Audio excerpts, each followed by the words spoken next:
Hello. Today we take a deeper look at the critical issue of police force and protests, particularly focusing on recent events in Nigeria and Kenya. As many of you know, protests are a vital part of any democracy, a way for citizens to voice their concerns, demand accountability, and push for change. But what happens when the very institutions meant to protect the public respond with violence? Are these responses ever justified? And what does history tell us about the consequences of such actions? Let's explore these questions. Let's begin in Nigeria, where the security forces have come under intense scrutiny following their response to the widespread 10-day protests over the worsening economic crisis. The government's policies have led to inflation soaring to a 28-year high. And with the cost of living skyrocketing, it's no surprise that citizens took to the streets in anger. But what began as peaceful demonstrations quickly turned tragic. The Nigerian security forces claim they used appropriate measures to control the situation.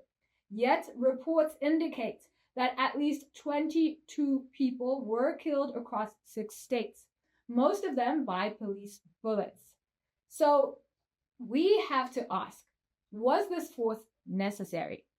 The Nigerian government justified the use of force, saying the protests had spiraled into chaos, with looting and vandalism reported in several states. But let's pause here. Does the presence of criminal elements within a protest justify the use of deadly force on unarmed civilians? Amnesty International's Nigeria director, Issa Sanusi, has emphatically stated that there was nothing whatsoever that happened during that protest to warrant the use of live firearms. This raises serious questions about the proportionality of the response.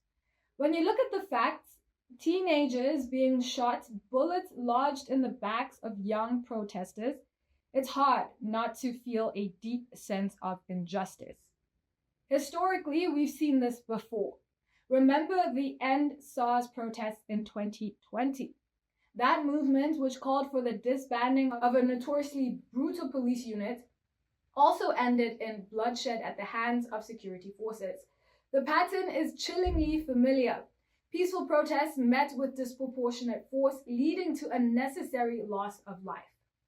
Now, turning our attention to Kenya, where the situation isn't much different. During the Nane protest, Kenyan police were more aggressive than we've seen in previous protests. These demonstrations were sparked by a series of tax hikes that have exacerbated an already tough economic situation for many Kenyans.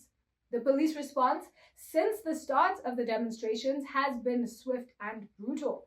Eyewitnesses have reported numerous cases of excessive force, with several demonstrators killed or injured.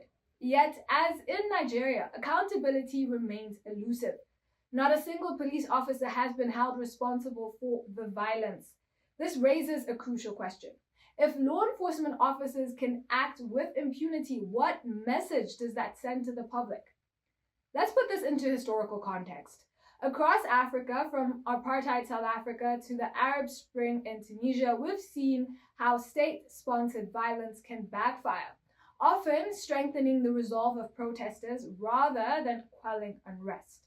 The use of excessive force not only undermines the credibility of the state, but can also trigger a cycle of violence that becomes increasingly difficult to control. Moreover, the global perspective is worth considering. In democracies around the world, the right to protest is enshrined in law. But when governments respond with violence, it not only violates these rights, but also damages their standing on the international stage. In Nigeria and Kenya, where corruption is already a significant concern, these recent actions only deepen mistrust between the public and the government. The long-term consequences could be severe, leading to further destabilization in countries that are already grappling with significant economic and security challenges. So, where do we go from here? The answer lies in accountability and reform. Authorities must be held accountable for their actions, and there must be a concerted effort to reform the police forces to ensure that they protect rather than harm the citizens they serve. As we've seen time and again, the use of excessive force to suppress dissent is not only morally wrong, but also counterproductive. It stifles dialogue, breeds resentment, and ultimately leads to more violence. The governments of Nigeria and Kenya must recognize that the voices of their people cannot be silenced by bullets.